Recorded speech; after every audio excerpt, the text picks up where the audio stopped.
When I thought about this initially as a story began to break, I thought, well, actually, you'll be able to tell whether they're operating on some insight or information if the search is very deliberate, very focused, and particularly on specific areas. And that's what I think we're seeing unfold. It's not a needle in a haystack search. They're looking at specific areas, and that will be for very, very specific reasons. So I think that's why it is important. It's not like the 2014 searches that were carried out under Operation Grange with the Portuguese police in Praia da Luz. That was really going back to review and revisit old ground to make sure nothing had been missed. Of course, it's tricky. I mean, the passage of time makes the collection of evidence much more difficult. That's why it's so important to get it right in the first few golden hours of the investigation. But it's not impossible. So it's more difficult, but not impossible. And the reservoir was searched before in 2008, once in February of that year and once in March. And that was by a dive team that were paid for by a local lawyer. But that would have been a very cursory search compared to this. This is a full-blown police search in 2023 when technology has improved, when forensic science has improved.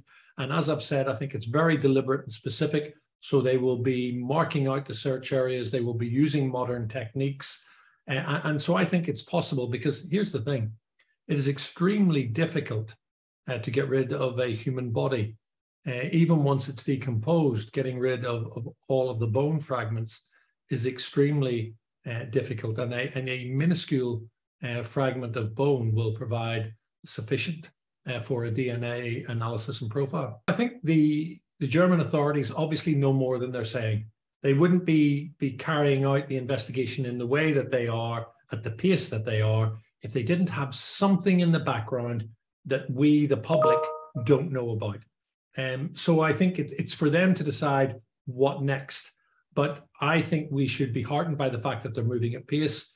It's a positive sign that the Germans are leading and the Portuguese are facilitating.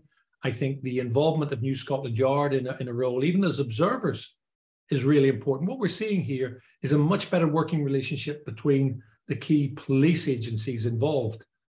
They have a global network, so I'm sure in this search, there will be no equipment that they cannot access or use. So next steps, that's really going to be for the prosecutor and the police in Germany. But I believe that they are fundamentally engaged. They believe, whether rightly or wrongly, that they have the right person.